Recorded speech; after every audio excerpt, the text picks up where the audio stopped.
So let's dive into a really powerful idea today. What if the secret to success isn't about adding more, but about taking almost everything away?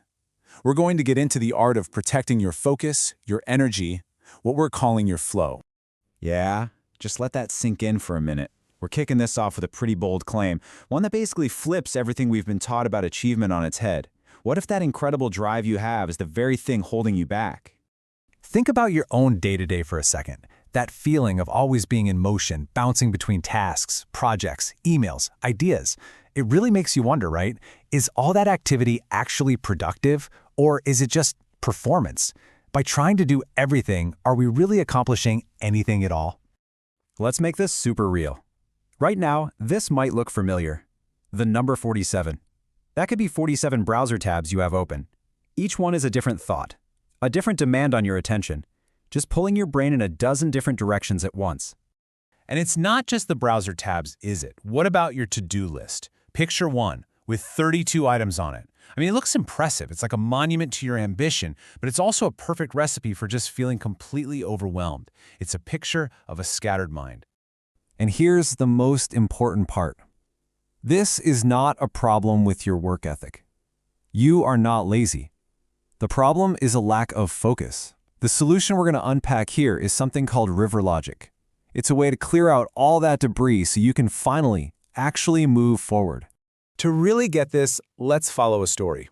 We're going to meet a guy named Marcus, who is the perfect example of this struggle. He is literally drowning in the word yes, and his story really shows us the agony of having all this potential but no focus. So on paper, Marcus is a rock star. I mean, you'd want to be this guy. He's a top performer, a great teammate, a rising star in his field. He says yes to everything because he thinks that's what seizing opportunity looks like. But every single one of these impressive commitments is just another rock blocking his path. And this quote it nails the result of all that effort.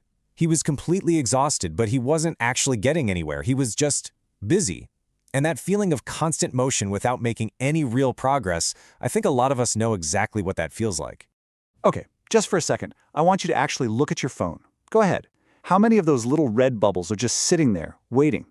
Each one is the digital version of someone tapping you on the shoulder all day long. A tiny demand, a small piece of debris clogging up your flow. For Marcus, this constant state of distraction, it's all building up to a breaking point.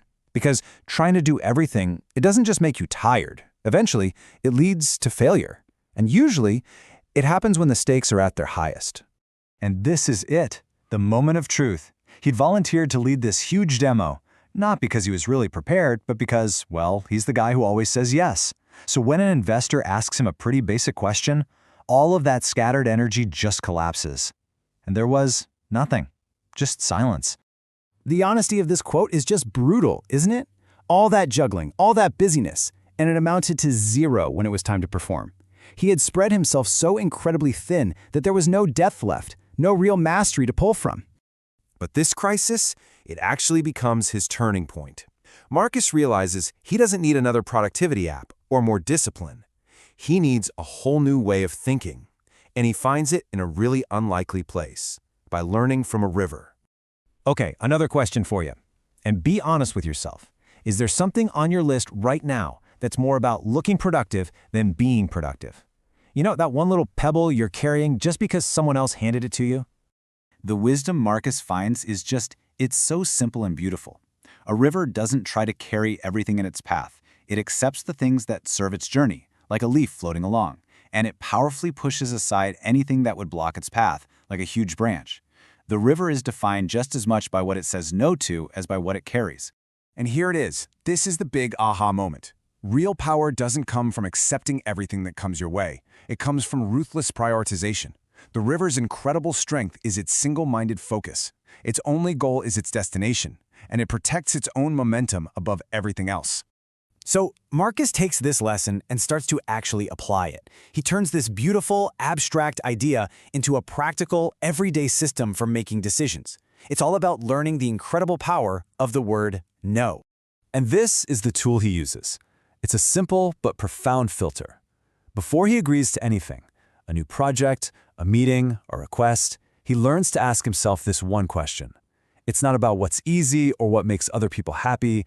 It's only about whether it aligns with his main goal. Now, that first time he says no to a new project from his boss, man, it was hard. He felt guilty, anxious, but what came after that was this incredible feeling of relief and control. He actually felt lighter than he had in years. And the results? Well, they speak for themselves. You can see the shift right here. His to-do list shrinks from 32 items to just 8. But the number of meaningful tasks he gets done goes way up. He's not just busy anymore, he's actually effective. And the quality of his work just skyrockets. This is such a critical mental shift. Saying no isn't about rejecting a person or turning down an opportunity. It's about protecting your own energy, your focus, your path. It's actually a deeply positive act of self-preservation.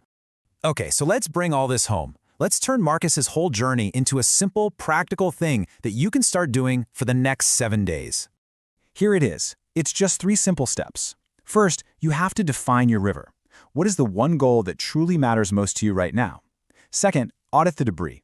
Look at your calendar, your to-do list, and find all the stuff that's just clogging up your path. And third, create a pause. Before you give that automatic yes, just stop for 15 minutes and ask the filter question. Does this serve my flow? And we'll end with this powerful thought. We've all been taught to believe that a full calendar equals a successful life. But River Logic just throws that idea out the window.